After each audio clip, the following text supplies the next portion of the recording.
భారీ వర్షాలతో తెలంగాణ అతలాకుతలమవుతోంది. రాష్ట్ర వ్యాప్తంగా భారీ నుంచి అతి భారీ వర్షాలు కురుస్తుండటంతో లోతట్టు ప్రాంతాలు జలమయమయ్యాయి. తెలంగాణలో రానున్న 3 రోజుల్లో అతి భారీ వర్షాలు కురిసే అవకాశం ఉందని, 4 నుంచి 12 జిల్లాల్లో భారీ నుంచి అతి భారీ వర్షాలు కురిసే అవకాశం ఉన్నట్లు వాతావరణ శాఖ తెలిపింది. వాగులు, వంకలు పొంగిపొర్లుతుండటంతో పాటు రహదారులు దెబ్బతిని పలు ప్రాంతాలకు రాకపోకలు నిలిచిపోయాయి. వరద ముంపు ప్రాంతాల్లో అధికారులు, ప్రజాప్రతినిధులు సహాయక చర్యలో పాల్గొంటూ ప్రజలకు అండగా నిలుస్తున్నారు. తూర్పు, మధ్య, ఉత్తర బంగాళాఖాతంలో అల్పపీడనం ఏర్పడిందని, ఇది పశ్చిమ వాయువ్యం దిశగా ప్రయాణిస్తూ దక్షిణ ఒడిశా, ఉత్తరాంధ్ర తీర ప్రాంతాలకు చేరే అవకాశం ఉందని వాతావరణ శాఖ పేర్కొంది. దీంతో తెలంగాణ వ్యాప్తంగా పలు జిల్లాలకు వాతావరణ శాఖ ఆరెంజ్ అలర్ట్ ను జారీ చేసింది.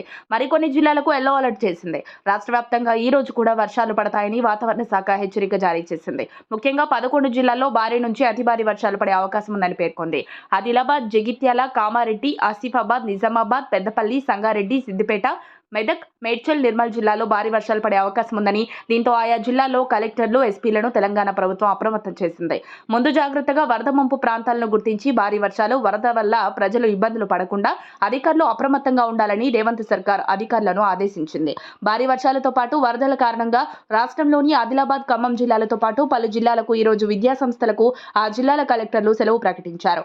శనివారం నాటికి ఉత్తరాంధ్ర, దక్షిణ ఒడిశా వైపు కదిలే క్రమంలో బలపడి అది వాయుగుండంగా మారి భారీ వర్షాలు కురిసే అవకాశం ఉందని, ఈ వారం మొత్తం తెలంగాణలోని అన్ని జిల్లాల ప్రజలు, అధికార యంత్రాంగము అప్రమత్తంగా ఉండాలని వాతావరణ శాఖ తెలిపింది.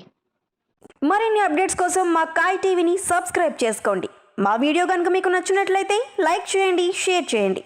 మీ విలువైన అభిప్రాయాలను కామెంట్ బాక్స్లో తెలియజేయండి.